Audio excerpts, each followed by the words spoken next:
Okay, well, as I said, good evening, everyone. It looks like we do have a few people joining us online for our webinar event this evening. Thank you very much indeed for your time tonight. My name is Phil Flanagan. I'm one of the primary healthcare improvement team at the Northwest Melbourne PHN, and I'm very pleased to welcome you to tonight's webinar session, which is entitled, How Can We Benefit Patients by Integrating Oral Health into Our Daily Practice? I'm also very pleased to note that tonight, whilst we're actually hosting this particular presentation, we're bringing this to you in conjunction with our colleagues at Eastern Melbourne PHN and also with colleagues at Dental Health Services Victoria and the university as well, I should add. Before we do officially start this evening, I'd just like to make an acknowledgement of country, if I may. The Northwestern Melbourne Primary Health Network would like to acknowledge the traditional custodians of the land on which our work takes place, and that is the Wurundjeri Woiwurrung people, the Bunurong people, and the Wathaurong people. And I would also like to pay my respects to elders past, present, and emerging, as well as pay my respects to any Aboriginal and Torres Strait Islander people who may be with us in the webinar session this evening. So welcome. Thank you. As we noted, tonight we have a Zoom webinar. We have two fantastic presenters with us, who I'll introduce shortly. But just before we do officially get started, just a little bit of housekeeping in regard to the webinar itself. During the session this evening, as an attendee, you will be muted. But we also do encourage you to ask questions during the session, and you can do so through the Q&A chat box. So please feel free, as things arise during the presentation or as any issues come to mind, please feel free to add those to the Q&A chat box, and we can go through those questions at the end of the presentation. I would also like to point out as well that by joining the webinar tonight, we are recording it. So I hope your consent is informed there that you're happy for the session to be recorded. And in relation to the questions at the end, we'll try and make those anonymous to protect your privacy. The other thing which is really important, and if I could just emphasize this, please, for people online, it's really helpful if you can ensure that you've joined the session using the same name as your event registration or your phone number if you've actually dialed in. You'd appreciate that Northwest Melbourne PHN uses our Zoom's participants list to mark attendance as certificates for your CPD, and unfortunately we can't confirm your attendance if we don't have the registration and names matching up. So if in doubt, please can you just send us a chat message through to Northwest Melbourne PHN Education to identify yourself so that we can assist you with your CPD points for the session tonight. Thank you. And without any further ado, it's my great pleasure to introduce our two speakers this evening. Firstly, may I introduce Dr. Ruth Heredia. Ruth is a Principal Oral Health Advisor statewide, a lead dentist at Access Health Community Clinic and with Dental Health Services Victoria. Dr. Heredia is a dentist with a wide range of public and private dentistry experience and has held many appointments at a tertiary hospital level, including at the Alfred, the Royal Melbourne Hospital, and at the Peter MacCallum Cancer Centre.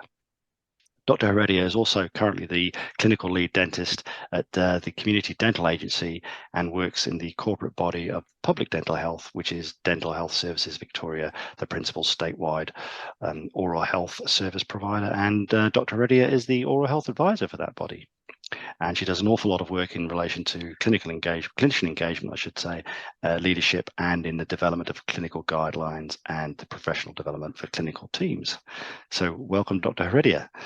I'm also very pleased to introduce Dr. Matthew Lim, and Dr. Lim is a clinical lead coordinator and a DDS4 senior lecturer in special needs dentistry. Dr. Lim is actually a clinical associate professor, and he's one of our younger clinical leaders and a clinician scientist. He's one of only 27 registered specialists in special needs dentistry, and he specializes in the management of patients with complex health needs and disabilities. He's practicing in Melbourne, both privately and in the hospital sector, and he has appointments with the Royal Melbourne, St. Vincent's, the Alfred, and he's also the Director of Dental Services there. Matthew has some academic appointments, the Central Clinical School, Faculty of Medicine, Nursing and Health Sciences at Monash University and at the Melbourne Dental School. And these roles include senior lecturing in special needs dentistry, and he also does the clinical lead of the final year of the Doctorate of Dental Surgery program. So thank you very much indeed. He's a convener for clinical dentistry as well in special needs. So thank you both. And I do believe that first of all, we may hand over to Dr. Lim for his presentation. Thank you. Thanks, Phil. I'm just going to share my screen.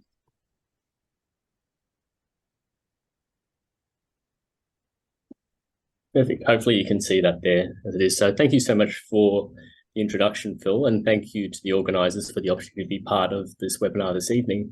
My talk will focus on, I guess, by way of introduction, behind a lot of the titles and everything else. Essentially, I'm an oral health clinician, and today what I'm hoping to be able to do with you is to, I guess, give you an update on our current understanding of where the interactions are between oral and systemic health in this presentation, which I've entitled, What Happens in the Mouth Doesn't Always Stay in the Mouth. Before I begin, I just wanted to acknowledge the traditional owners and the lands on which we're all meeting this evening. I'm presenting from the University of Melbourne, Parkville campus, and so I pay my respects to the Wurundjeri, Woiwurrung and Bunurong people and recognise their ongoing connections with the land on which I work and learn. I also want to acknowledge their long-held traditions in sharing of knowledge and hope we can honour those this evening. I pay my respect to their elders past, present and emerging, as well as acknowledging anyone of Indigenous heritage who may be joining us this evening. So just to give you a bit of an overview of this evening, really this is a webinar to try and give you an update on why it is beneficial for us to integrate discussions about oral health into all of our daily practices. My presentation will focus on the interface between oral and general health, and then I'll hand over to Dr. Heredia, who will talk to you a little bit about the tips and tricks behind managing particular dental presentations that might come into general practice. A good place to start when we often do these webinars is, why does this all matter? If we have an established dental system, if we have a good practice, general practice networks, why is it really something that's necessary for people outside of the dental profession to discuss oral health? I guess this comes down to a number of different things, largely focused around patients' perceptions and behaviours. Part of it is that a lot of patients see their GP as a primary health coordinator, and as a result, they're a respected voice when it comes to particular health issues. The reality is that in practice, a lot of the time, patients also present either to general medical practices or to the emergency departments with their initial symptoms, maybe partly as a way of avoiding going to the dentist because of a number of aspects of difficult experiences, difficulties navigating that system, as well as some financial considerations. What's really important for me to highlight is that the integration of oral health into aspects of oral health is seen as a really important aspect moving forward, and I'll focus a lot on that this evening in our understanding of the connections in these particular areas. But we see medical professionals, particularly from an oral health profession, as a really important avenue to educating people in the area of oral health literacy, as well as encouraging aspects of basic dental care. But how did we even get here to start off with?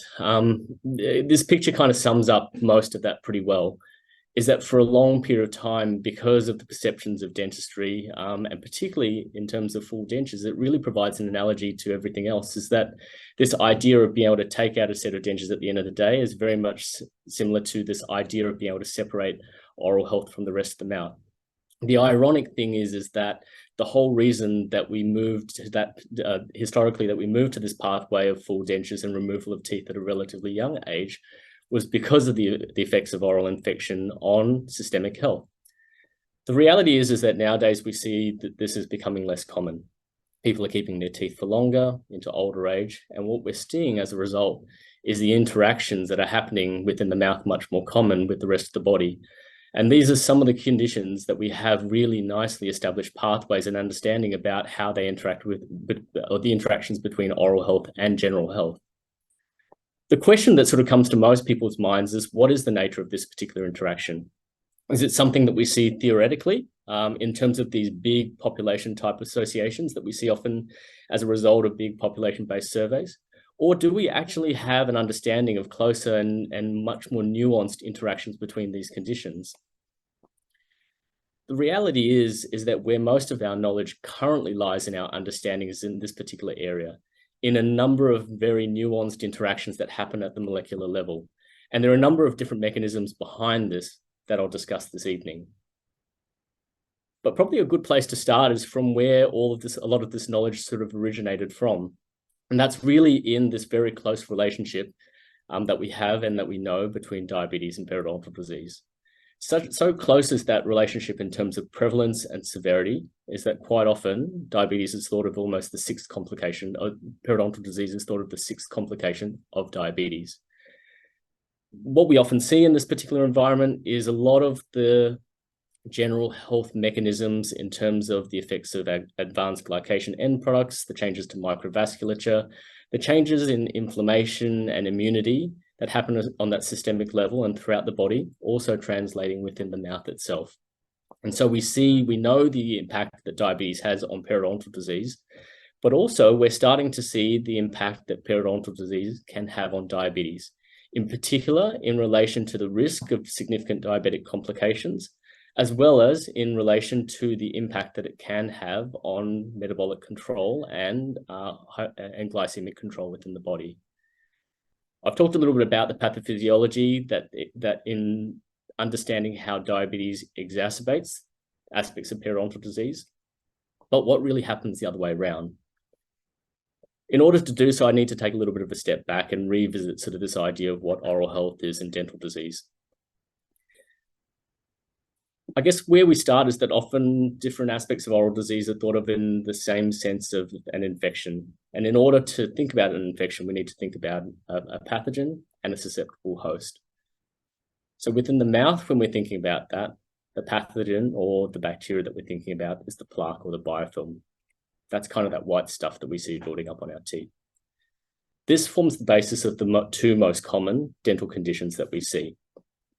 So the first of those is dental caries or decay, which basically is an acid type reaction within the mouth, is that free and simple polysaccharides or sugars are metabolized by bacteria, particularly mutant streptococci group, and produce this acid-base reaction, which is balanced by aspects like the saliva and fluoride in the mouth. What happens is that when we have that balance tipped towards acidity, is that we have aspects of demineralization that happen on the tooth. So this happens at just under the subsurface layer, which initially produces that little frosty white appearance that you see around the gum, but eventually destabilizes that particular area and forms a hole. What's key for us to remember is that in the initial stages of this, because of that balance, it is a reversible process. But secondarily is that this happens within a hard tissue, and other than the immune factors that happen within the immune aspects of the saliva, is that we don't see much systemic involvement unless it moves to quite an advanced stage with the involvement of infection around the tooth. On the other hand, periodontal disease is a very different picture. Once again, we see plaque-induced pathology. In this situation, what we're seeing the reaction of the gum tissue to this plaque. What we see is that we see the buildup of this plaque, often the hardening of that plaque, the subsequent redness of the gum that represents that inflammation, the loss of structure that happens from some of that damage, so the recession of the gums and loss of that structure, and then eventually the loss of enough structure to cause the loss of a tooth. But if we take a closer look at what underlies this, it's a relatively simple process. The bacteria from the biofilm or the plaque cause an infection. The body responds to that in terms of inflammation and immune response. But there's something that goes wrong at that particular stage. There's some degree of immune dysregulation, which is what actually underlies the tissue damage that's there. All of this is happening in that little ring of gum that happens around the teeth in that little area where the dentist often pokes that little probe to check your gum health. And while it might seem like only a very small area in the overall body, when we add up all of that little area around each individual tooth, it adds up to about the size of the palm of our hand. So when we're thinking about gum disease or periodontal disease and this type of reaction, is that we're thinking about it in the same sense as an infection of a wound about the size of the palm of our hand. And all of that is just happening to do because of this little bit of plaque that's building up around our teeth. So let's go back to what we were talking about before, these different aspects of systemic health. And if I bring up some of those mechanisms that were happening within the periodontal tissues, is that you'll notice that some of these underlie aspects of these systemic conditions as well. In general, except for maybe this one, this one related to infection. It's not something that necessarily is associated with all of these systemic health conditions. The question is could some of that infection be coming from the mouth? And could that be the modulating factor that's there? And so what I'm going to discuss a little bit about this evening is to focus on this particular bug called Porphyromonas gingivalis, which is one of the key pathogens behind periodontal disease, to help demonstrate what the impacts of oral health are on systemic health. A good place for us to start is right at the beginning, exactly what I was talking about before, this whole idea of whether oral bacteria can cause distant infections in the body. Very sort of long-standing theory, the focal infection theory that's been around since the time of Hippocrates. The idea of this hematogenous spread of oral bacteria from the mouth to other areas of the body to cause infection. The reality is that in 2023, we still see this happening, and this forms a large majority of the work that I do in hospitals. We see it in the context of oral bacteria causing endocarditis, periprosthetic joint infections, as well as different types of distant infections in the body. And all of this is coming down to particular bugs that we see within that oral microflora. So the short answer is yes, oral bacteria can cause these different distant type of infections. The next question that arises, though, is when we see these bacteremias happen, is this caused by dental pathology? And this is something that's a little bit more difficult to answer. When we look at the type of flora that exists within those particular systemic conditions and those infections, is we often see identified particular groups of bugs that are part of the normal oral flora. And as a result, the positive culture that we see in those particular situations is not necessarily reflective of dental infection. The reality is that the bacteremias that cause this happen all the time. Yes, they are associated with infections and with dental procedures, but they're also associated with a number of different aspects of daily life, things like brushing our teeth, flossing, and even chewing. And there was a really nice set of studies that were done by Lockhart in the United States that looked at exactly this, to demonstrate bacteremias that happen as a result of all of these different things. And the graph that I put on the right-hand side of the screen there demonstrates that, with the top line showing the number of bacteremias that could be detected after an extraction, the next line down, an extraction completed with antibiotic prophylaxis, and the bottom line, the bacteremias that are associated with just normal toothbrushing. So you can see that we have them detected after each of these events. Quite often they happen at multiple times of the day, but also it provides you a little bit of an insight into the way that the current recommendations about antibiotic prophylaxis for dental procedures, and why we only recommend it for high-risk procedures, because ultimately it does decrease that level of bacteremia, but at the same point in time doesn't eliminate it completely, and we need to preserve that because of antimicrobial stewardship. So the reality is that we look at this initial question of do bacteremias necessarily indicate dental pathology? The answer probably is not necessarily. I'm going to take a little bit of a sidestep here and to remind ourselves that bacterial infections from the mouth can also occur by different pathways. And one that I wanted to highlight in particular was the aspiration pathway. So aspiration of oral bugs into the lungs. This basically is the pathology that underlies the significant proportion of aspiration type pneumonia that we see in society, and particularly within our vulnerable groups, those with significant disabilities, as well as some of our older adults that are in nursing homes. The pathophysiology behind it has been well established by looking at a number of different studies, but what has also been really well established is the significant impact that simple oral hygiene measures can have on this in this particular situation. So one in particular is that a number of clinical trials have been completed to demonstrate that oral hygiene in the form of just simple toothbrushing can actually reduce the incidence of aspiration pneumonia quite significantly by up to 40%. So much so that most clinical trials in this particular area have to be ceased early because of the unethical effect of having that different exposure. When this is calculated on a much higher level, it's believed that just simple toothbrushing in itself may decrease mortality because of aspiration pneumonia in particularly vulnerable populations. So in this case, elders within nursing homes by up to 10%. That's nothing complicated, nothing more complicated than other than very simple toothbrushing. The other aspect of this is actually denture wearing at night, which doubles the risk of aspiration. So it brings up a number of really key and simple practice point issues that we can raise. The first one being is that any of us as health professionals can discuss things like denture hygiene, encouraging patients to basically mechanically brush the fitting surface of their denture. The second one is really to encourage people to take dentures out when they're sleeping at night because of this particular risk. But when they do so, is not actually to put it in a cup of water, but just to leave it dry to kill some of these oral bugs. I'm going to go back to this idea of oral bacteria again and infective changes, but now talk about whether oral bacteria can cause non-type of infective changes within the body. Because what we see from a number of different studies is where oral bugs, such as P. gingivalis, can be picked up in different areas of the body. This is in aortic aneurysms, in atherosclerotic plaques, as well as within the CSF of patients with cognitive decline and within the brains of patients who have had Alzheimer's. The question that comes as a result of this is are these particular bugs from the mouth some form of initiating modulating factor within this pathogenesis? Or are they simply secondary colonizers in these environments? The question's a little bit of a tricky one to answer, but what I'm going to propose is that perhaps bugs like P. gingivalis might be one of the initiating factors that underlie some of this pathophysiology, or at least modulate it.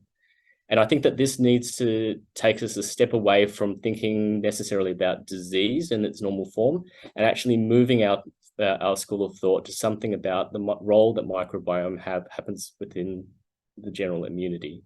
So let me try and explain that a little bit more. So this was the slide that I had up before, talking about this idea of infection and plaque and biofilm. So the plaque is a biofilm, which is a very complex sort of array of bugs within the mouth. Some of those bugs are part of our normal microflora, similar to what happens throughout the rest of our gut. But what we also have is that we have particular pathogens that can then establish themselves within this biofilm that cause aspects of dysbiosis or changes to the immune system. And this often happens in the mouth when that biofilm matures. And so here highlighted are the types of areas where P. gingivalis as a pathogen that initiates parts of periodontal disease happens. So it's not necessarily a primary colonizer, but a secondary or tertiary colonizer within this particular environment.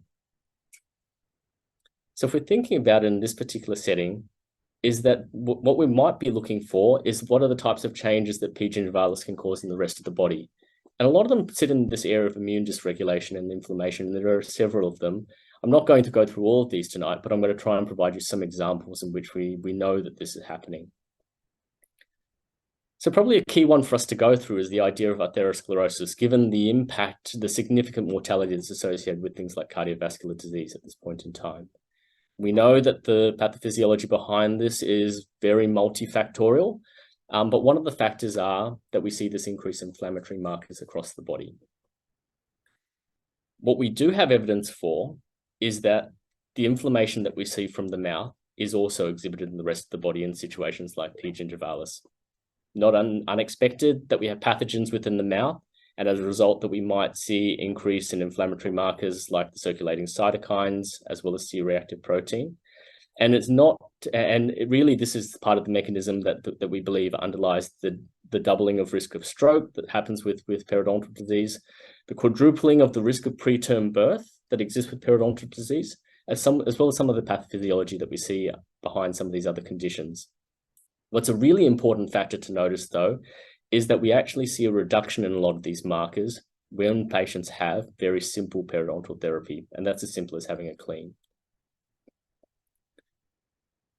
The other thing that we need to notice about, to realize about P. gingivalis is it's not just that the immune system is responding to the fact that there's a bug within the mouth, is that within the mechanisms or within the actual role that P. gingivalis plays in periodontal disease is actually to dysregulate this immune response. So what it can do is to upregulate pathways of inflammation, as well as dysregulate parts of the immune response, sometimes causing an reaction and sometimes causing an underreaction in response to P. gingivalis. But also what it's able to do is it has a number of different mechanisms in which it can evade and escape normal immune responses. So how does this impact, once again, on the story that we have of atherosclerosis? The fact that periodontal disease exists increases inflammatory markers, so we know that that's the first course of action. We know that P. gingivalis has evading mechanisms that allow it to get out of the periodontal tissues into the rest of the body, so we're likely to see it within the bloodstream. And I presented to you before that we know that P. gingivalis exists within these atherosclerotic plaques, And the role in that particular environment is once again probably to increase this inflammation. Is that the end of the story? Unfortunately not.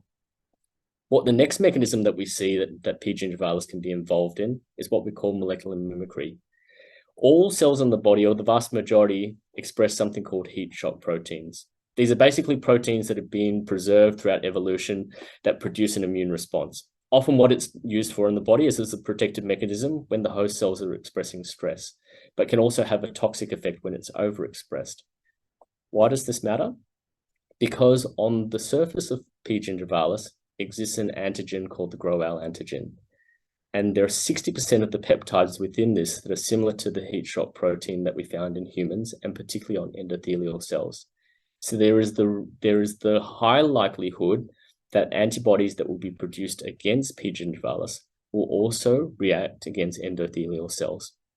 Secondarily, we know that P. gingivalis produces a whole lot of different enzymes, one of them called a gingipain, and that we find within the body that there are aspects of that the certain antibodies to certain IgM that react with these particular gingipains, but also cross-react with oxidized LDLs that often happen within these atherosclerotic plaques. So if we go back to that previous image, what we know now is that when there are these heat shock proteins that are expressed in this image as those little green markers on the endothelial cells, is that because of P. gingivalis upregulating the immune response in periodontal disease, is we're going to have some degree of cross-reaction and immune response against these endothelial cells, partly because of these particular antibodies, but partly because of the IgM that might be reacting to the LDL within these particular conditions. On top of that, we also know that P. gingivalis has an ability to express particular surface markers that tend to cause aggregation of platelets, and that when it releases those gingipains that I was talking about before, this helps activate factor 9 and factor 10. So in addition to causing potential damage within the blood vessels and the walls themselves and promoting this atherosclerotic plaque, we're also got an environment in which we're actually promoting thrombus formation, which is once again then predisposing to more significant cardiovascular disease as well as to stroke. The positive side of all of this bad news is that very simple periodontal treatment can actually improve a lot of these markers in terms of endothelial function, as well as reducing these biomarkers, which might be a key aspect of managing these diseases and minimizing the risk of them, particularly if that part of that risk is associated with periodontal disease. Another mechanism that I wanted to highlight with that P. gingivalis has is what we call citrulation. It's one of the few bugs within the mouth that have been identified to produce a particular peptide that allows modification of particular proteins within the body. So it uses this mechanism in itself to present a particular antigen on the surface of its cell, but can also release these enzymes into the body, which allow modulation of extracellular proteins. As you can imagine, because there's likely to be immune response against the P. gingivalis itself, is we also get antibodies produced against these citrulated proteins. The name might sound familiar, anti-citrulated protein antibodies, because it's something that underlies autoimmune conditions. So as a result, once again, we're seeing as part of the immune dysregulation that's caused by bugs like P. gingivalis and periodontal disease, is potentially an initiating or an upregulation in this particular case of a unwanted immune response that might partly underlie some of the autoimmune conditions that we see, such as rheumatoid arthritis. And all of this might come down to very simple things like basic oral hygiene, as well as simple periodontal treatment from a dentist that might help limiting upregulation of these inflammatory markers that cause or contribute to part of these conditions. So I'm painting a relatively bleak picture at this point in time of the role that even one bug within the oral cavity called P. gingivalis can cause when it's allowed to sort of wreak havoc within the body. The question is that with as much information as I've provided you so far, is there any potential that an infection as a result of this particular bacteria can actually cause particular systemic health conditions? The question's a difficult one to answer because we have a lot of proposed theories exist at this point in time that are looking at investigating this particular pathway based on initial information that we have. We know that P. gingivalis within the mouth is a really successful colonizer. that it has the ability to alter signaling pathways, to create inflammation in particular situations, but also to create inappropriate immunity to allow itself to continue colonizing and spreading throughout the body, but also creating an environment that's most suited to its survival. We know that it creates significant inflammation within the mouth, that inflammation is represented systemically and can happen across a number of different settings. And part of this is what's believed to underlie the mechanism to explain what the link between periodontal disease and Alzheimer's. That this chronic inflammation might translate to neuroinflammation that breaks down some of the body's normal protective mechanisms. The second factor, as you might remember earlier, is that we've actually found evidence of P. gingivalis as a bug within the brain, which is something that we know shouldn't happen given the nature of the blood-brain barrier. But this raises a secondary question about whether this part of this direct infection from P. gingivalis is part of the pathophysiology of things like Alzheimer's.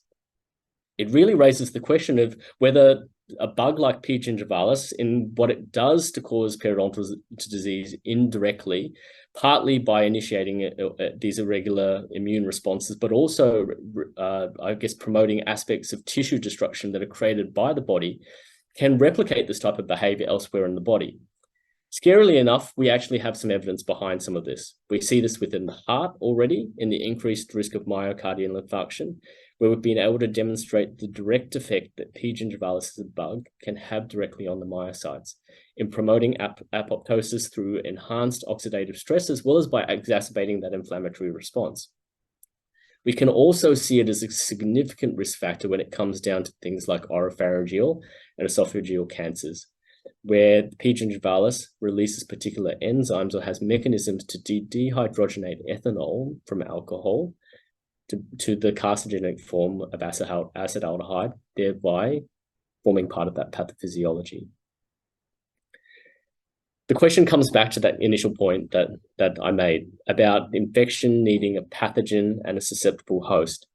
In this situation, we propose that an infection might be happening because of P. gingivalis, but the question that we're unable to answer at this point in time is how do we detect that susceptible host?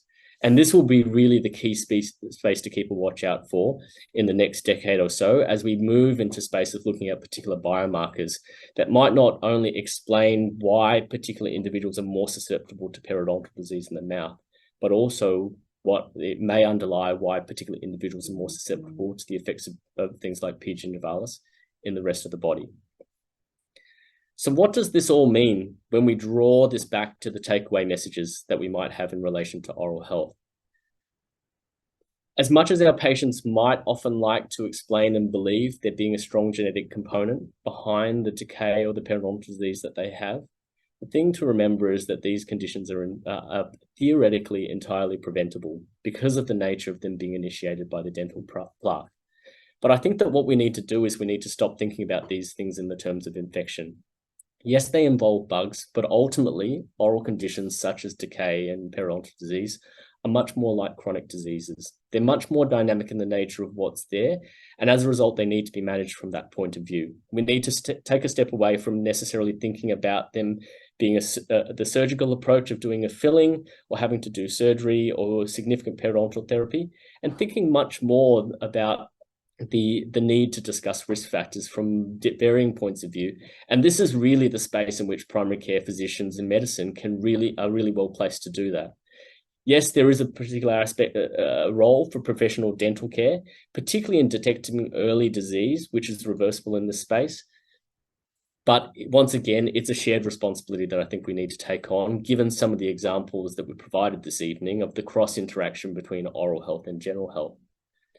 The other aspect of things that I'd like to challenge you with, I guess, is that mind shift from thinking about the mouth as something separate from the body and thinking a little bit more about the rest of the GI tract.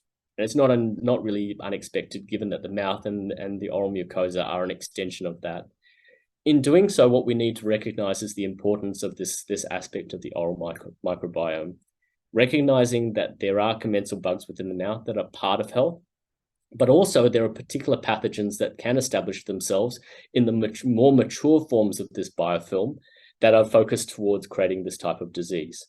And remember that we've focused all of our discussion tonight really around one bug and the most investigated bug, and we don't know what the roles of those other bacteria in the mouth would be. The key message to take away in this particular aspect is that these bugs are not primary colonizers. They tend to be secondary colonizers that rely on the establishment of a certain level of biofilm in order to produce their effects. So simply what we can do as a form of prevention in this way is disruption of that biofilm, the prevention of maturation of that biofilm and the establishment of these particular pathogens through something as simple as basic oral hygiene and professional dental care. Understanding this impact that the biofilm can have on the rest of the body is a really important part of these discussions that we need to have with patients, not only in terms of the prevention of oral diseases, but also in terms of the ongoing management of both oral aspects of these conditions, as well as aspects of the number of systemic health conditions that I've talked to you about this evening. The reality is that we've known for a long time that the mouth reflects what happens in the rest of the body. But what we're trying to move our understanding for is that it's not just necessarily about disease. Our current understandings are a little bit more nuanced now when it comes down to the pathways of inflammation and immune dysregulation that happen as a result of responses to particular pathogens, and that the commensal bacteria that exist within the biofilm can be an important part of promoting healthy microbiome in the rest of the body. Unfortunately, the reality is that what happens in the mouth doesn't always stay in the mouth. We've talked to this evening about a number of those immune inflammatory pathways that we see in the mouth that are also translated into things that we see in the rest of the body. But the reality is that it's simple interventions that will make a difference. Basic oral hygiene, regular dental care, and as a result, it's discussions that we have with our patients to increase their awareness about these interactions with and the importance of the management of both oral and general conditions. That's something that's important for us to have. And that's why promoting regular dental care and oral health as part of the toolkit for managing both oral and systemic chronic conditions is something that's really important to our patients. Thank you. So I'll hand over now to Dr. Heredia to continue the discussion about some of those other aspects of dental presentations that often might happen as a result of these.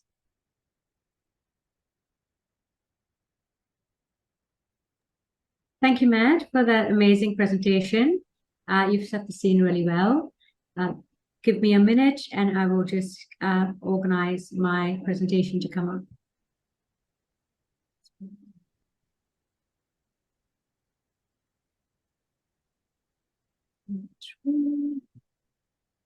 Yep.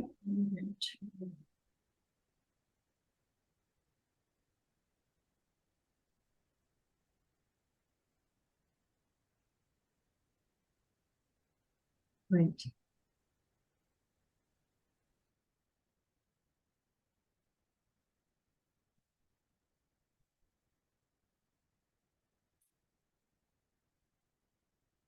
Good evening, everyone. Thanks for your interest in this very well, what Matt and I think really important part of our work, which is not just seeing patients and dealing with patients one-on-one, but actually sharing the message of how things can be improved for the mouth and the rest of the body through knowledge of oral health.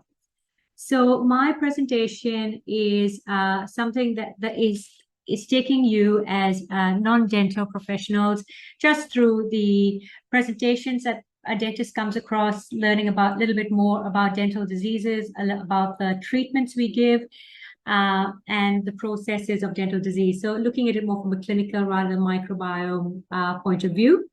I know that in the past, when I've presented to GPs and nurses, there's been a lot of curiosity of what does go on in my mouth when you guys are in there. So this will probably shed a bit of light on your own dental experiences, but also how in understanding when, why, how to refer patients and what to do in sticky situations. We know that patients tend, or people tend to present to their GPs a lot as a first point of call for dental presentations. And that's probably because dentistry is not funded through Medicare, and so consultation will cost them, or they may not be aware of public dental services, or they may not be eligible for public dental services. So I see our GPs and the whole practice team as an important partner in supporting these people to either get dental care, get timely dental care in emergencies, and also to act as an advocate for good oral hygiene, just simple things like Matt says, to help keep our patients and yourself disease-free. So I'll start off with this broadly oral presentations that you might see in the practice. Pain, which may be tooth-related or non-tooth related. So some non-tooth related may be things like trigeminal neuralgia, facial pain disorders, swelling. People often present to a doctor, I think, to get some quick and nasty antibiotics to help all their problems go away. Trismus, which is where you can't open your mouth beyond about 2 centimeters wide. Trauma from an accident, generally, and painful areas in the mouth, often due to dentures. So also to let you know that a lot of these areas are covered in the health pathways that have been created by Northwestern PHN and I think Eastern PHN, along with dental input, including myself and Matt, to aid people who are not dental professionals to navigate their way through diagnoses and next steps.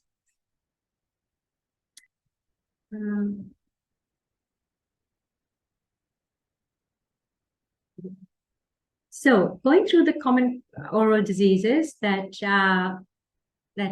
get a person to present to a dentist or a doctor. So of course, some of you will know, or most of you will know most of these. So cavities or decay cavities is the common term people use due to decay. Then, so the cavity is something, a demineralization of the tooth, you get a little hole in it. But if things progress more, you would get an infection of the nerve or irritation of the nerve, and you have pulpitis. Pulpitis is inflammation of the dental pulp. And if things progress, then you get a necrotic nerve. The next one is periodontitis, which Matt referred to, the disease of the supporting structures around the tooth. There's the dry socket, and most people have heard of one or had one, where you've had an extraction and then you still have pain for days after because of your socket not healing. And then salivary hypofunction. And I'll say a little bit about this here. I've put this here. It's a presentation that's probably not a direct presentation saying I have a dental problem, but a lot of medications can cause xerostomia or salivary hypofunction. And while that's very uncomfortable and it can affect taste and mastication in the mouth, one of the other things it does do is actually increases a person's likelihood to get dental caries. And this is because saliva has very protective factors against caries, and the lack of saliva or inadequate quality saliva will create an environment where caries can abound. So it's something that I guess it's a preventative thing in terms of knowing that. So encouraging someone to make sure they have a lot of water or looking at medications if that's possible. The less common presentations, probably to a GP, would be oral mucosal pathology, so something unusual in the skin of the mouth, medication-related osteonecrosis of the jaw, so might present as a really sore, a really sore jaw, or an ulcer, or they might feel it's an ulcer doesn't heal. Radiation-related necrosis of the jaw probably present at hospital, but you could have a GP presentation. Someone coming in with a swollen face or odd lumps and bumps in their mouth, which could be benign or malignant tumors or cysts. And then we have the facial pain disorders. One of them that's more widely known is TMD, so jaw joint problems.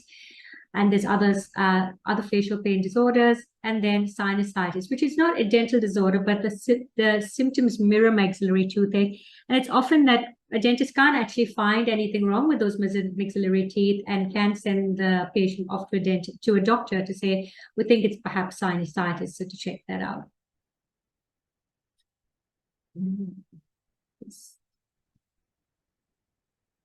So now that just some nice graphic pictures to help us understand these common dental diseases. So the first picture right at the top shows us decay in a fairly early stage of decay. So this was, maybe a few months before this decay could be decay is, let me go back a step. The dental caries is a transmissible bacterial disease, and it's basically caused by acids from bacterial metabolism diffusing into enamel and dentine, and then it dissolves the minerals. And these acids are basically a byproduct of the bacterial metabolism. So demineralization will continue like this unless something happens to halt it. And whether that is at this stage a person realizing they've got to clean really well, and or a dentist applying a remineralizing agent. If these things don't happen and the environment remains the same, which is perhaps not cleaning so well or having a high diet of sugary diet, the next process would be the decay developing further into the tooth, so involving the next layer of tooth. And at this stage, people probably cause it a cavity, and it's now cavitated to the point where you may not be able to get away with preventative measures as much. You will have to drill out the decayed part of the teeth, so the orangey brown area we're looking at, and then we put a filling in to fill the space and restore the form and hence the function of the tooth. Of course, the smaller the area is, the better it is. It's a bit like taking if you had a skin cancer, you'd want to have a small bit off, not a huge bit off, because that impairs aesthetics and function. So the next step, the last slide is what we call, well, really rampant decay. And actually, this is a mouth of a child. So this child is under 6 years of age. These are his or her primary teeth. And it's very sad to see that someone who's under 6 years of age has got pretty much destruction of the posterior teeth. So at this stage, the caries has spread too much and most likely will need extractions. Perhaps one of those teeth could be saved by a root canal, but that, very questionable. So the idea with caries progression is to get it early. And unfortunately, our teeth don't tell us when we have early decay. So that's where the dental checkup becomes important. That's where your dentist can see, or your dental provider can see things in an early stage and kind of head off the problem at the pass.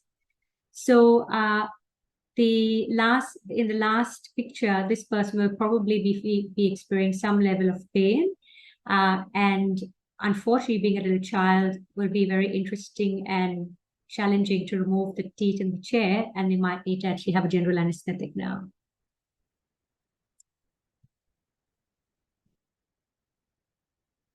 So a little bit of background into how your teeth get decayed. Well, maybe not your teeth, so how a person's teeth get decayed. So what we're looking at here is progress of decay. The first picture shows you just initial demineralization on the biting surface.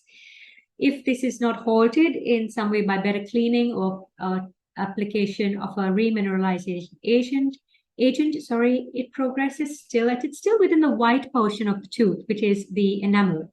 So this is still in an early stage at this point. And if your dentist picks this up, they can repair it and all will be well. When we come to the next stage, the hole has got a little bit deeper. At this point, it's into the pinkish, yellowish pink part of the tooth, which is called the dentine. The dentine has more sensation. So at this point, you might be feeling some sensitivity to hot and cold. And this is the time when people will go off to the dentist, hopefully, or dental provider, and say, I've got something wrong. The thing is, though, that doesn't always happen, because sometimes your teeth can be pretty sneaky and not let you know anything is wrong, even at this point in time. Again, that's why I'm highlighting a checkup is the only way where you can make sure that your teeth are sound and healthy. The next two pictures show where the decay has gone well past the superficial tooth structure and now into the nerve chamber, the pulp chamber. That's where your nerve of your tooth lives. And now we'll start quietly kill off the nerve, or very noisily with a great bit of fanfare and pain, kill off the nerve. At this point in time, especially the last picture, when the decay has progressed to such an extent, we can't save the tooth anymore with the filling. And people come to me and say, why can't you just fill the hole? And it's explained to them that, no, the disease has progressed too far down, that you can't just put a filling in. It would be like putting a cap on a bomb. It's going to blow up. anyway. So at this point, you have to look at more invasive options like an extraction, or more expensive options like a root canal to keep the tooth, which is why we say, come to us early. It may be, go to a dental provider early, because you can head things off to the past, and fixing the tooth at stage number 2 is much, much less expensive than fixing the tooth at stage number 5. Now, the information about this is spread out in detail in terms of looking at a dental presentation and having some idea of what it is, are in the health pathways, and this one is on the dental care.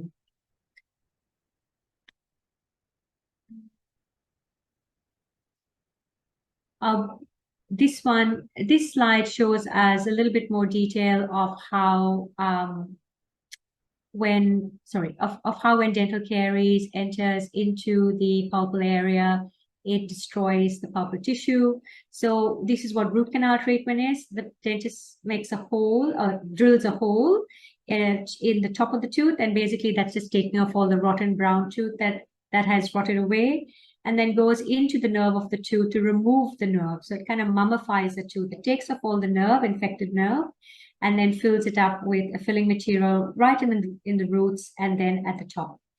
So the tooth is still functional, but the tooth is weaker than it would have been without the root canal treatment. That's the negative of root canal treatment. That's why the recurring message is try to keep your teeth as intact as possible with regular checks to ensure that anything is picked up at an early stage.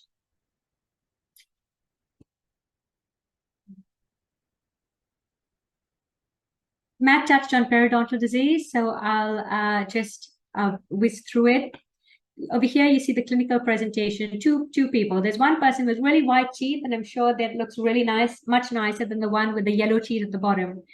However, when you look a little bit closely, you see that the gums, as Matt was talking about, the gums on the lower jaw are very red and inflamed, and the pink and between the teeth, you see dark areas. The pink triangles of gum are not coming in and filling that space because this person has ongoing periodontal disease. They've also got a lot of crud collected on their teeth, so that's hardened plaque. And once it's hardened, you actually can't take it off with a brush. So this is the time when you do have to get a dentist to use who uses the scaler, the buzzy instrument, to get all the hard deposits off, and that can enable the gums to regain health. The picture below, actually, the gums are in a better condition, even though the smile may not look as good. But this person has had gum disease and has had marked recession as a result of this. A lot of people come to us at this stage going, I don't like the way my teeth look, but it's really very hard to make those triangles of gum grow back into the spaces. And so it's coming back to prevention, and early intervention is the way to manage our mouth.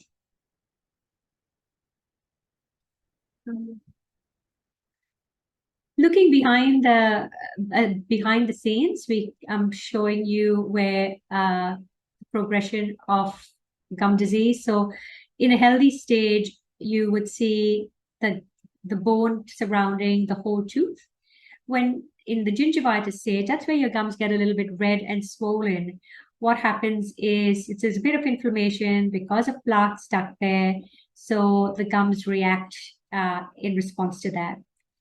If this is not cleansed well, the gums recede more, including the gums follow the bone in recession, and you get a collection of hard deposits, which you can see in the picture.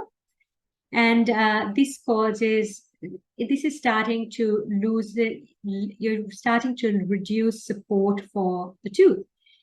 In the picture, it is showing you health and disease on the same picture, but really this is happening circumferentially often.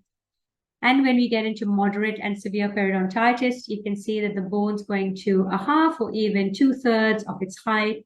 And this can actually have the risk of teeth getting mobile and actually needing to come out. And all this could be prevented by A, very good cleaning at home, and B, having regular scale and cleans at the dentist, The frequency depends on, it's very case dependent. Some people can get away with having it every 12 months. Some people need to go every 3 months. It depends on how your gums respond and how your home care is. So gum disease is something that's less known, but it's quieter, and that's the hard thing, because it's quieter. People only realize when their teeth start looking long in the tooth, or when they start having a lot of bleeding or wobbliness.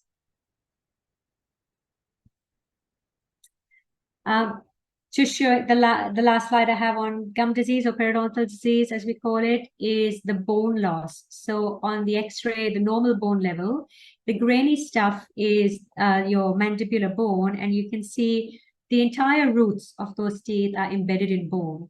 When you look at the x-ray on the left, you're looking at about 50% bone loss for the first tooth in the line, the premolar, and then you've got about about the same with the other tooth. If it's not checked, if it's not treated, that will just progress, and then you end up having a loose tooth. So many people come to me and say, oh, can you just save this tooth? Can you just stick it to something? I don't want to lose another tooth.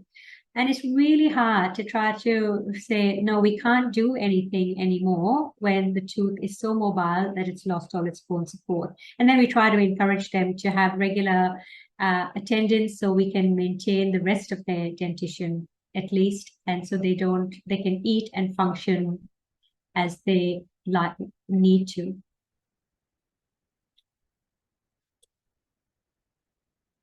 Dry socket is another presentation that I think comes to dental practice, GP practices a lot. Anecdotally, I hear my patients go, oh, I couldn't get to the dentist, or this happened or that happened, and so I went to my doctor and I got antibiotics. I'm sure not all of you give them antibiotics, and there is no effect of the antibiotics because dry socket is not an infection. It's just a non-healing area. So often the dry socket occurs because the clot has the cause of dry socket is not completely understood. Normally, following an extraction of a tooth, the blood is extravasated into the socket, and a thrombus does form. This blood clot is replaced with granulation tissue, and usually will stay there and form a structure for the post-fibrillar bone, and finally mature woven bone to form. But sometimes the clot may fail to form because of poor blood supply, or secondary to local factors such as smoking, the anatomical site, the mandibular has more incidence than the maxilla, bone density, and sometimes other medical conditions. So the clot also may be lost from excessive mouth rinsing. What do? Pain management, mainly it's pain management, and then back to the dentist, where what we do is irrigate the socket. Sometimes we curette within it to promote healing and recommend saline. We irrigate with saline and chlorhexidine, and really waiting for the body to heal itself. It's not an infection, it's slow healing. The cost for treating a dry socket is usually no cost. Because if they go back to the dentist who's done the extraction, the dentist will treat the dry socket. On some occasions, if the patient's very, very naughty and keeps smoking, even though the dentist tells them not to smoke, sometimes the dentist might just say, right, we'll have to charge you for your return here. But typically, it's a aftercare procedure that can be done with no cost to the patient when they go back to their original dentist. So the main things with dry socket is provide good analgesia, not antibiotics. Strongly advise against smoking, so you're echoing what we say. And as I said, returning to the dentist for dressing.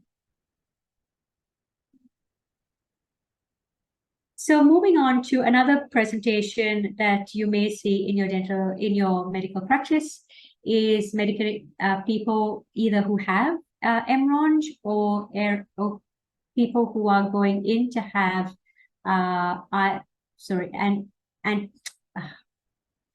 have gone blank. Medication.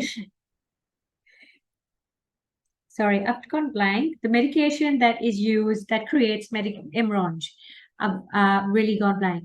So one of them is denosumab, Prolia, and the other ones are Fosamax and I'm sorry, I'm blank. But you are medical professionals and you know what I'm talking about. So the presentation of MRONJ is similar to this. This is what we see. We can't actually cure it. It's something where the body has to heal itself. What are the things that we ask for when someone is going to be put on these medications? Very importantly, get the dental check in good timing before. I know that's not always possible, but as soon as there's a hint that this person may need bisphosphonates or anti-resorptives, get them to contact a dentist to make an appointment. What the dentist needs along with that is a very good medical summary and any other precautions that we need to know. Do they have a heart valve? Are they immunocompromised due to other conditions? And so we can put all the protective factors around the planning. Dental extractions can sometimes be done. Sometimes people turn up to us with several extractions needing done. So we need to stage these at times in order for patients' comfort and tolerance. And hence, that's why I'm flagging as much advance time is important. We also need time for healing and some closure, some infilling of sockets before the anti-resorptives are administered. The other thing is that everyone does understand, a lot of people understand this before the commencement of anti-resorptives. However, what people forget is that this dental care needs to be a regular ongoing part of management of these patients, because in the future, they might have a dry mouth, they might have poor dental practice, and if they had a lot of caries and decay before their anti-resorptives, unless their habits change markedly, they're going to have the same habits and probably have poor dental care or hygiene afterwards. So there you would be an important partner in joint care by encouraging the patient to see the dentist on a regular basis. We know dentistry can be expensive because it's not covered by Medicare, but there are pathways to refer people with concession cards through the public system. And yes, there are long waiting times, but we do prioritize people who need us more urgently due to medical conditions such as this. So make sure that you're really highlighting how important this is in terms of prevention of MRONJ, which can be done by ensuring good dental health and regular checkups. MRONJ doesn't just occur in dentate people, it can occur in someone who does not have teeth. So this is a picture of a edentulous ridge, and there is bone exposure here, adhesive bone here. It may or may not be painful, usually quite subtle and hard to see, and antibiotics will not assist. It would it's really looking at removing the irritating factor, which might be a denture. So in this case, you would be referring to a dental provider or prosthetist who will be able to adjust the denture or remake a denture so that there's less pressure on this area.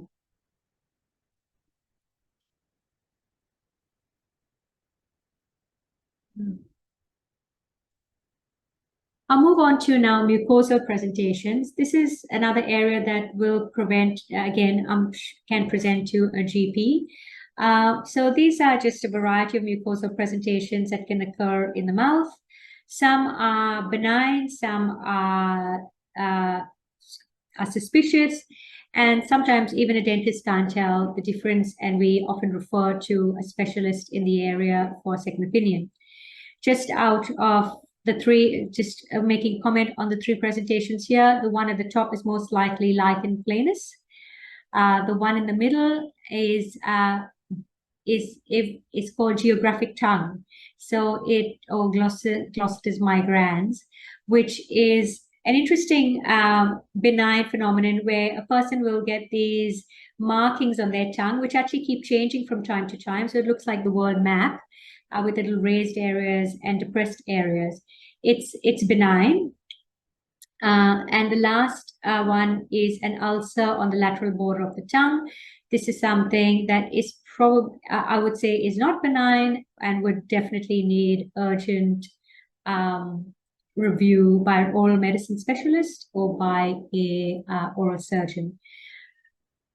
If in doubt, you can refer to a dentist first as well, and we will refer on appropriately. Sometimes the reason for referring to a dentist is that if these patients are not regular dental presenters, then it would be good to make contact with a dentist who can look at their whole mouth to see if there are other things happening as well, and look at the mouth more holistically and include the specialist referral as part of that.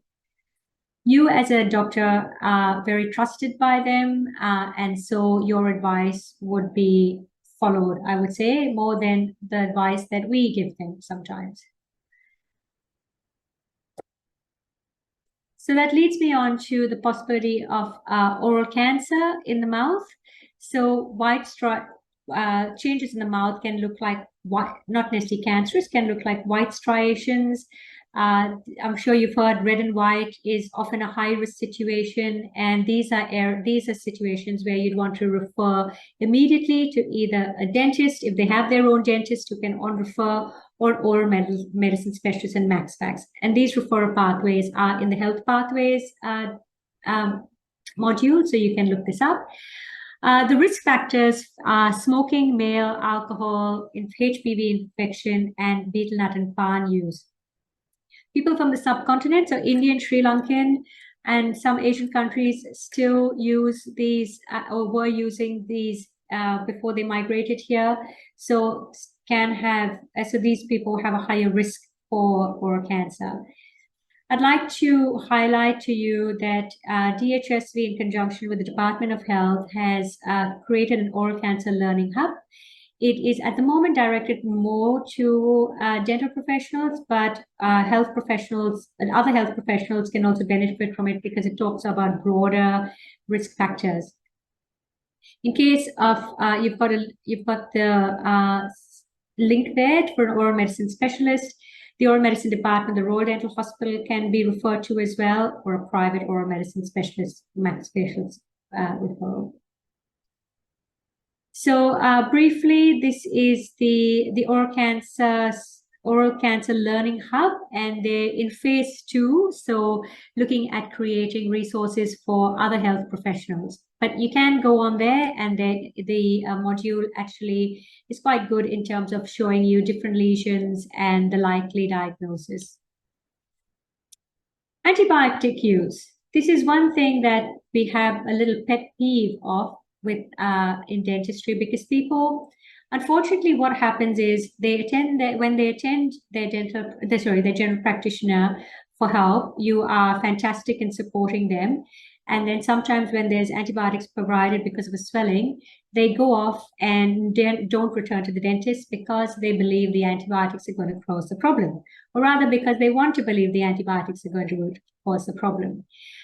So just I guess our thoughts as a dental profession that to limit the use of antibiotics, antibiotic provision, because that seems to reduce dental ascendance, and then actually they present with things blown up at a later date. I think the first line which we'd like to underline is really good analgesia and the correct use of paracetamol and ibuprofen. It's amazing when I ask people how much painkiller they took, they say, oh, I just took like 2 Panadol because I didn't want to take too much. And I'm constantly trying to tell them about maximum dosages of each that can be done in a day. So people forget. I actually have something that I print out and give to them so they remember that they can take that many Panadols or ibuprofens in a day. I'm not sure if that's helpful or not, but hopefully that will help a patient realize they're not going to poison themselves. Interestingly, they don't have no problem taking lots of antibiotics. So oral swellings can also occur from non-odontogenic origins, like a blocked salivary gland. And so it's really important that we actually do see them. As quickly as possible, and they don't, the patient doesn't decide that they're not coming to a dental appointment because they've got antibiotics. But antibiotics are an important tool for diffuse facial swelling, and with stress prompt dental intervention in that case. All I'm saying is, one of the things that we find is antibiotics can create a false sense of security for the patient because they think that's going to cure their dental disease. And we hear that time and time again, saying, I took antibiotics and it was all better. But at least they turned out. Some of them come back and say, I took antibiotics and, you know, it was okay for a few months and now I'm back. So this is so facial swellings. These are facial swelling where the person's it's a localized swelling, and the patient is well and can get a dental appointment quickly. Send them to us if they can book in. When a facial swelling gets quite large, there's limited opening or trismus, and there's a risk of airway compromise, systemically well. At this point, you would be looking at a tertiary hospital management. If they've got trismus, it's very hard for us to see in the mouth and to open the mouth, perhaps to the extent that we need to do an extraction. And also, it would be important to get some IV and AVs in them quickly so that the infection doesn't spread. The Health Pathways Dental Pain outlines the tertiary hospitals with the OMFS unit, and I'll touch base on that later as well.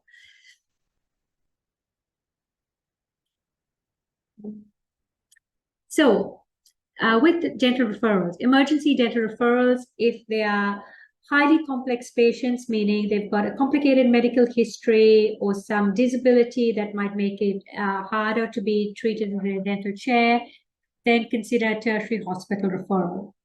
For the rest, you can refer to private or community dental clinic, and we need a good handover letter. So some detail about the presenting complaint, but really accompanied with a full medical history and any precautions that you think as a medical practitioner need to be taken into account.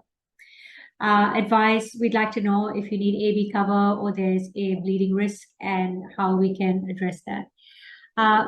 To support you with referrals, you can see the health pathways, appropriate health pathways in the slide.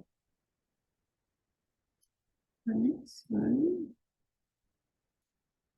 The next one is the medically urgent dental referral. So these people, they're not just they're not just have some complexity in their medical history. They may be a cancer patient. They may be a IV bisphosphonate IV anti-resorptive patient. So their medical needs are now much higher. This would be, again, tertiary hospital referrals, and Matt may be able to add more on it at the end if he wishes. Refer the rest to a community dental clinic or a private clinic. Let us, in terms of the medically urgent referrals, I'm looking at the cases where someone is going to start chemotherapy, someone is going to start radiotherapy. Often these people can be tied to tertiary hospital dental clinics, but sometimes they may not be able to deal with the overflow. So that's where the referral to private or community dental clinic with a good handover letter is important. As early as possible is important because in terms of healing after extraction, before you start radio or chemotherapy, we need the maximum time possible. Also, you would play a part in patient expectations management. We'd like to know if the person needs to have, especially in a time when there's a lot of stress around their life with a scary diagnosis. It would be nice to know some psychological wraparound for the patient. And again, advise as much as possible around specialists that we can contact for advice and any precautions that you already know that we would need. Note that the other thing to bear in mind is as you see these patients after they come out of their acute phase of treatment and hopefully recovering, is to remind them of the continuing importance of dental care. Given that we've seen so much of medical care impacts on the mouth, we want to make sure that these people have preventative care rather than operative care where we have to take our teeth, etc. And especially in people with chemotherapy or radiotherapy, it actually becomes quite tricky to manage poor dental health. Referrals. So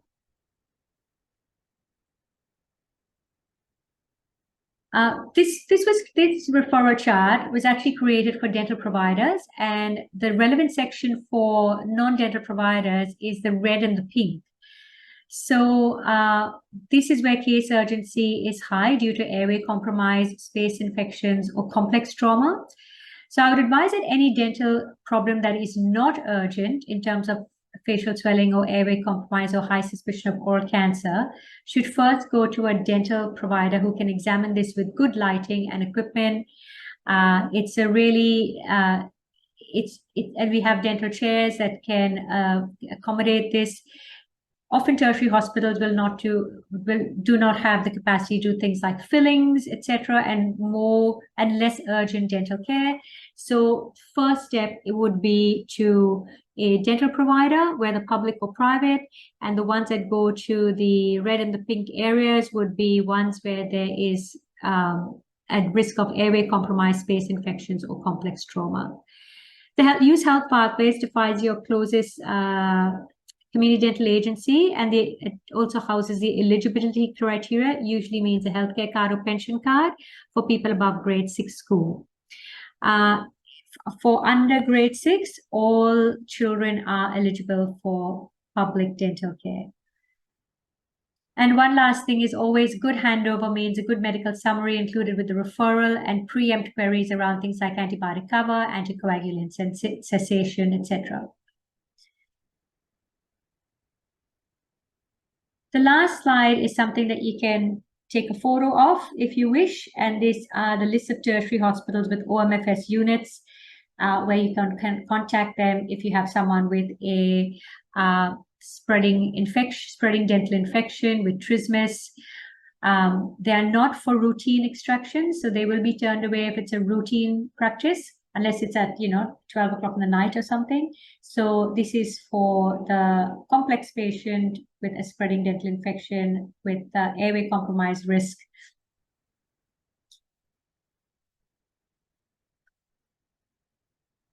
So referrals. So our public dental clinics, there's a link there to find the dental clinic. There are no geographical boundaries. You can go locally, you can go to the other side of town. You can call around and find who is the next available appointment for an emergency. So that's something to let your patients know. It's not they can go anywhere in the state.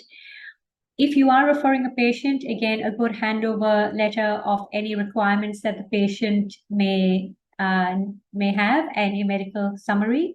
If it's a high needs patient, then provision of a letter outlining all the situations around this particular wraparound around this patient's dental care would be important.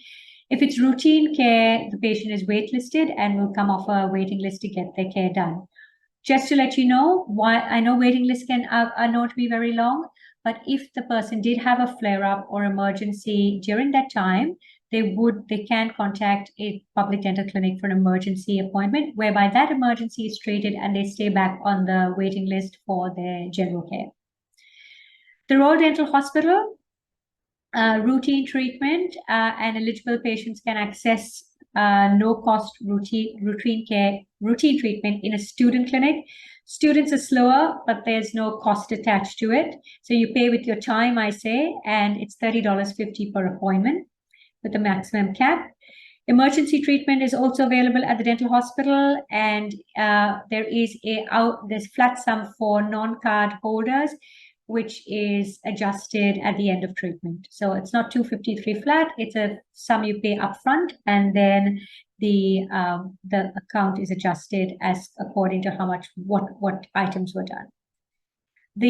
You can reach out to a private provider. At the moment, the ADA, I've contacted them, but they're still working on a member list that is to be released.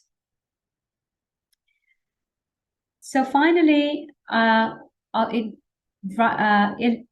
introduce you to the health pathways that myself, Matt, and Ella Shoebridge have worked on along with her team. And this illustrates how to manage some background around dental conditions and how to walk through a dental presentation. I'm hoping that will be helpful for you in those times where you've got to manage a dental patient. And I think I'll hand over now to Yvonne to conclude the session with all the administrative parts.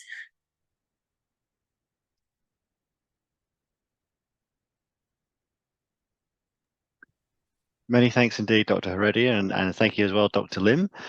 Both extremely comprehensive presentations, and sorry, I've jumped in the stead of Yvonne. We don't have too many questions up on the radar at the moment, but there has been one that's just come through there asking whether we can post the link on the website, and I can also confirm that we will be sharing the slides from this evening's presentation as well, and a recording. But we do have a little bit of time. I know that we've covered an awful lot of ground this evening. I was just wondering if people are interested in posting any questions, or if Dr. Heredia or Dr. Lim wanted to just go over any of the sort of areas that were covered tonight in terms of common presentations, and or the link between sort of oral health and possibly more, the other general conditions such as diabetes and CVD, which was fascinating. So I'm happy to hand back to both of our speakers and all other participants as well.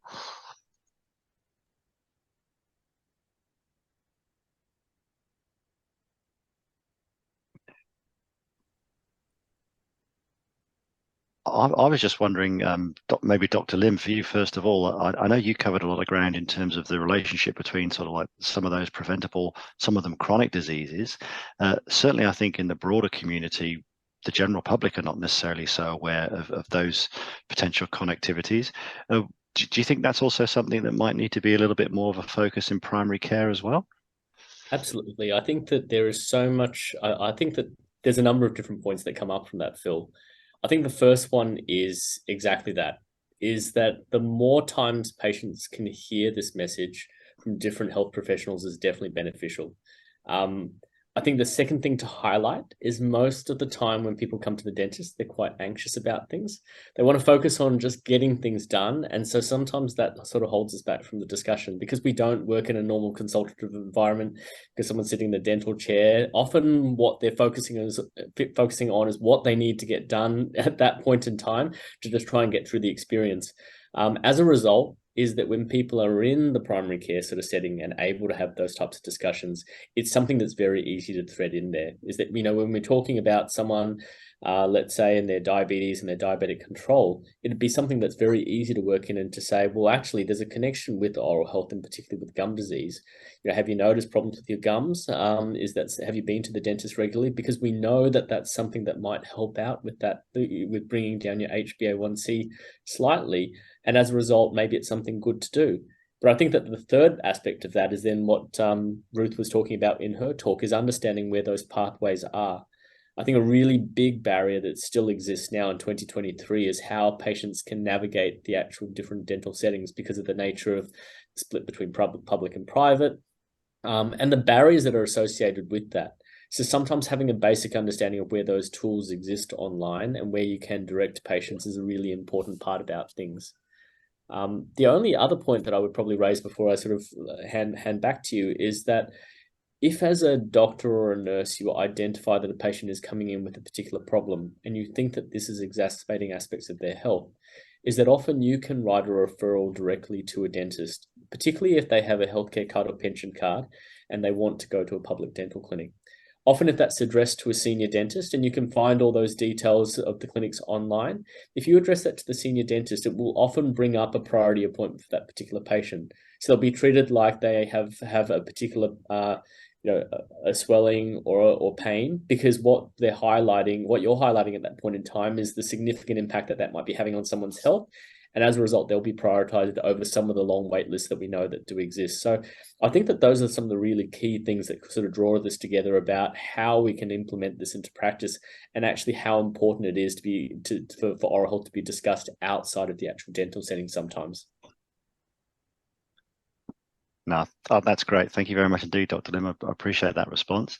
And Dr. Heredia, I was just wondering, was there anything else that you wanted to expand upon in relation to, say, some of the more common presentations that occur in general practice? And the other thing I was fascinated to hear about as well was that development of the Oral Cancer Learning Hub. That seems like a great resource. Yeah, that's a really, I'm really pleased that that's being developed further as well for other health professionals, because oral cancer is something that can be missed so easily. And I say to, to my GP colleagues, the mouth is a really dark place to look into, and we only can manage to see in there because we've got all this lighting and the patient's lying back. So it is quite easy to miss oral cancer. So I think that having the GPs in on it as well, because they see patients more often, and will need a torch to have a good look. But someone presenting with something odd in their mouth, try to get away. That it's really good to know that our GP colleague can say definitively, no, this, you need to have this checked out by a dentist. Yes, it might cost you some bit, but if they're private, we're making the case to make dental care a priority. Thank you, Dr. Heredia. Thank you for that response. I do actually have a question that's come up through the chat there. Just a quick one. It's asking whether the GP referral pathway is actually in Health Pathways itself. I guess the GP referral pathway, meaning for a GP to refer out or to refer to a GP? To refer out to a dentist? That would be my take on it, Dr. Heredia, yes. Look, in terms of a referral, usually GPs write a standard letter with a presenting complaint on it and then a summary of the person's medical condition. Sometimes you might get a bit of social history if it's relevant, which is always good.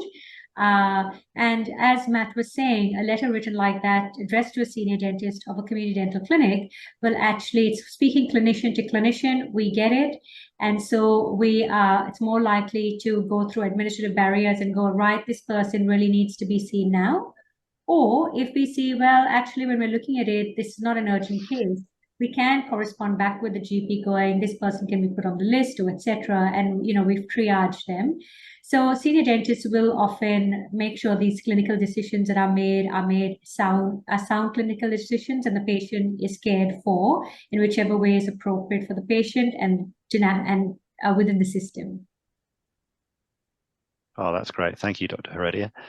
I'm just getting slightly mindful of time. I know that it's been a fantastic presentation from both of our guest speakers, so I'd like to thank you both again. We do have one more question that's just come in. If you're happy to take this, Dr. Heredia and Dr. Lim, we're asking, is it advisable to treat every acute throat infection with antibiotics to help prevent endocarditis? So I think that's a really good question. The answer is it really just depends on what the mechanisms are. The reason why we, I guess, discourage the use of antibiotics within dentistry is that antibiotics are not a particularly effective way to actually manage dental infections. As Dr. Heredia has talked about, they're very much related to those direct mechanisms in the mouth in dental treatment, whether it is with an extraction, whether it is with the sort of a dental clean, whether it is with a root canal treatment. In other settings in the rest of the body, because of the way that those infections work in different ways, is as a result is that you may use antibiotics as the first course of therapy because you don't have other particular options. So I think that from what I'm aware, in terms of acute throat infections and stuff, particularly if it is relevant for antibiotic therapy, then it's not necessarily to prevent endocarditis as such. But I think that is a secondary effect that we do need to take into account. And I think that in response to mainly in kids under 5, I think that the recent guidelines, the guidance, particularly in relation to that, the increase in those strep throat cases is definitely to still treat with antibiotics. But I think that that's something that I also need to direct to a GP, because we have to reflect on the fact that both Dr. Heredia and I are both dentists. So we're primarily talking from expertise in that particular space. I'd like to actually add something on a slightly different slant in terms of something that I'd love GPs to know, and you probably know it already, but I would just probably, want to close my section with that, is we really see you as dentists as a partner in managing oral health. You're a really important person in the whole team, because actually I think the patient likes you better than they like us, because it's mean and scary, and we have horrible things in our hands, and we give injections all the time. So then you've got a longer relationship with your GP. So we really need. That's why I think it's great to have these interactions. The other thing is they see dentistry as a discretionary thing, because it is largely out of Medicare. And it's a bit sad, because if the government doesn't fund it, it seems like, well, that's not as important. It's more if you want to make your teeth look pretty, and for the odd occasion when I have, tooth pain. Not realizing that prevention is, I think that's one thing that I didn't understand till I was a dentist, that prevention is much better than actually having treatment done. So I would see you as partners, as spreading that news and being advocates for dental care, because a patient will trust you as the long-term relationship health provider in their world. And we know that dental problems are usually asymptomatic till they're advanced, unfortunately, and then it flares up with pain most of the time, and there's less we can do. So these are things just to flag, I guess, if dental ever comes up, that no pain does not mean no problem. Thank you, Dr. Heredia. And I think that's a really, really good point that you make in terms of people's relationship with their GP, their family doctor, so to speak, and then obviously referring to your good selves as specialists in oral healthcare. So, I think that's a very good point. And the advocacy thing is that's very well received. So thank you for mentioning that. I was just wondering if there's any other questions that we may have that people would like to field, if Dr. Heredia and Dr. Lim are okay for another minute or two.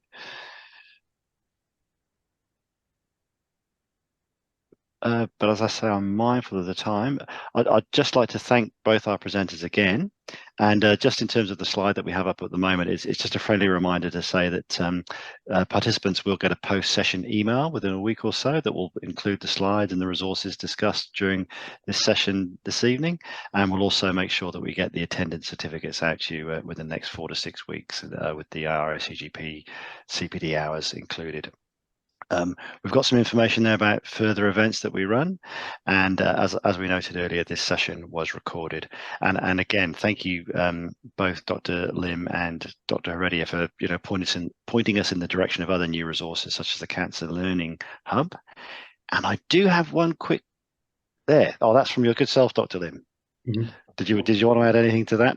No, it was just, I guess, reminding ourselves as well, just with the previous question about endocarditis, is that endocarditis is a relatively rare condition. It requires a fair amount of susceptibility within the person beforehand, usually with some type of cardiac defect beforehand. So when we're talking about antibiotics for treating of any infection, it should be targeted treatment towards the actual infection itself, if that's what has been previously identified, except for where patients have a significant risk of heart disease in that particular populations, as you'll see in guidelines. Yeah, thanks, Dr. Lim. And also, I think that point has just been made by a colleague online there about people with a history of heart disease. Well, I think we've had a very, very informative session this evening. Thank you, everybody, for attending this evening. We really appreciate your participation in this webinar. Thank you again to our guest presenters, Dr. Heredia and Dr. Lim, on behalf of the Northwest Melbourne PHN team. We can't do these sorts of sessions without your good selves. And I'd just like to also thank my colleague, Yvonne Bies, who's been doing all of what we call technically the back-end support, and also a lot of preparation for this session this evening. So thank you to Yvonne and the workforce development team for continuing to host these great events. And I think without any further ado, I might let you all go and have some relaxation time and maybe get some dinner and relax and spend some time with your families. Thank you. So thank you again, everybody. Thank you to our presenters, and thank you to all participants and Yvonne. Cheerio. Good night. Thank you. Thanks.